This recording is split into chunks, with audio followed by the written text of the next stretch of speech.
भीड़ ने मार दिया उसको। हरियाणा मेवात के उस नौजवान को भीड़ ने मार दिया। लोग तो यही कह रहे हैं, एक घर के चिराग को भीड़ ने बुझा दिया। भीड़ थी वो, भीड़ नहीं थी वो, भीड़ के भेष में भेड़िए थे वो लोग। क्या नाम था उसका? आसिफ। आसिफ, अखलाक, पहलू, तबरेज, नाम से क्या फर्क पड़ता है? क्या नाम था ये इंपॉर्टेंट नहीं है। ये इंपॉर्टेंट है कि जनसंख्या से एक और कम हो गया। यही सोचते हैं ना कुछ लोग, यही सोचते हैं ना। ये इनकी खुद की सोच है या फिर किसी की जहरीली सोच का उतरन अपनी आत्मा पे लाद के घूम रहे हैं लोग। क्या कहा? राम के नाम पे मारा है?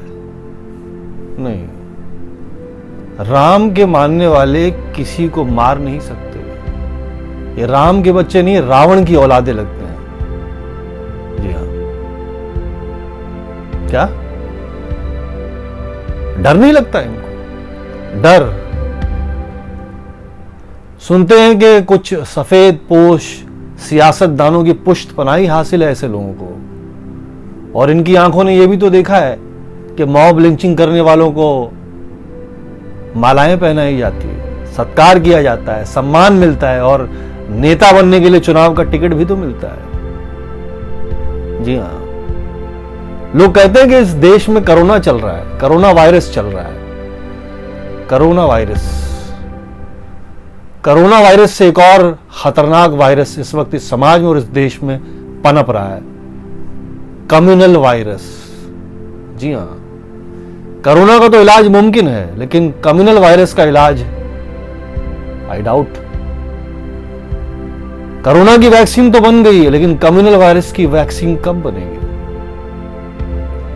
कोरोना से ग्रसित इंसान को समाज से, सोसाइटी से अलग थलग कुछ दिनों के लिए कर दिया जाता है, जबकि मेरा मानना है कि कम्युनल वायरस के मरीज को समाज से हमेशा के लिए अलग कर देना चाहिए, जब तक ये बीमारी उसके शरीर से, उसके मस्तिष्क से, उसके जहन से पूरी तरह निकल नहीं जाती। ये बीमारी इंसान की जब आत्मा में पैवस्त होती है ना, तो कब वो इंसान से आदमखोर बन जाता है उसको एहसास नहीं होता। वो धर्म को, वो अधर्म को धर्म समझने लगता है। जी हां, वो अधर्म को धर्म समझने लगता है। और याद रखिए इस बात को, याद रखिए, धर्म के नाम पर किसी मासूम, बेगुनाह, बेसहारा को जान से मारने वाले हराम के हो सकते, लेकिन राम के बच्चे हरगिज नहीं हो सकते। राम के बच्चे लोगों की जिंदगी बचाने का काम करते हैं, जिंदगी लूटने का काम हरगिज नहीं करते। याद रखना इसे।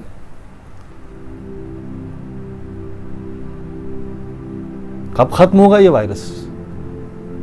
मुश्किल है, क्योंकि वायरस दिन दूनी रात चौगुनी तरक्की करता जा रहा है, क्योंकि कोरोना वायरस को रोकने की कोशिश की जा रही है और इस वायरस को बढ़ाने की। कौन कर रहा है ये? कौन कर रहा है? सवाल यह है कि कौन कर रहा है। जी हां, हमारे आसपास के ही लोग हैं, हमारी सोसाइटी में, हमारे समाज में, हमारे आसपास के लोग हैं, और खास तौर पे वो लोग जो स्टूडियो में बैठकर खबरों के नाम पर ये जहर को परोसने का काम कर रहे हैं। जी हां, कुछ लोग हैं, ये वो लोग हैं जो अपने बच्चों, अपने परिवार के लोगों की फ्यूचर को सिक्योर करने के बाद हमारी नस्लों को बर्बाद करने का काम कर रहे हैं। क्यों? चंद कौड़ियों के लिए।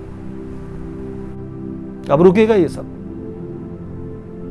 ये आपको तय करना पड़ेगा, हमको तय करना पड़ेगा, आवाज बुलंद करनी पड़ेगी, बोलना पड़ेगा, हर महाज पर, हर प्लेटफॉर्म पर, हर जगह अपनी आवाज को उठाना पड़ेगा, बोलना पड़ेगा, आवाज बुलंद करनी पड़ेगी अपनी। अपने सुरक्षित ड्राइंग रूम में बैठकर इसको चर्चा करके भूलने का समय खत्म हो गया है। कल इसकी उसकी फिर आपकी बारी हो सकती है। और जो लोग ये सोचकर इत्मीनान से बैठे कि मेरे नहीं किसी और के धर्म में हो रहा है, किसी और की जान जा रही है, तो याद रखिए इससे धर्म का, इंसानियत का और देश का नाम बर्बाद होता है दुनिया की नजरों में। आवाज बुलंद करनी पड़ेगी, बोलना पड़ेगा। हर दौर में बोला गया है। साहिर ने कहा था, कभी साहिर ने कहा था, वो आज मैं दोहराता हूं, ये किसका लहू है कौन मरा, ये किसका लहू है कौन मरा, धरती की सुलगती छाती के बेचैन शरारे पूछते हैं, तुम लोग जिसे अपना न सके वो खून के धारे पूछते हैं, सड़कों की ज़बां चिल्लाती है, सागर के किनारे पूछते हैं, ये किसका लहू है कौन मरा। जिस राम के नाम पे खून बहे उस राम की इज्जत क्या होगी, जिस राम के नाम पे खून बहे उस राम की इज्जत क्या होगी, जिस दीन के हाथों लाज लुटे उस दीन की कीमत क्या होगी, और इंसान की जिल्लत से परे शैतान की जिल्लत क्या होगी। ये वेद हटा कुरान उठा, रहबरो मुल्क को कौम बता, ये किसका लहू है कौन मरा। किस काम के हैं ये दीन धर्म जो शर्म का दामन चाक करें, और किस तरह के हैं ये देश भगत जो बसते घरों को खाक करें। ये रूहें कैसी रूहें हैं जो धरती को नापाक करे। आंखें तो उठा, नजरें तो मिला, ऐ रहबरो मुल्क को कौम बता, ये किसका लहू है कौन मरा।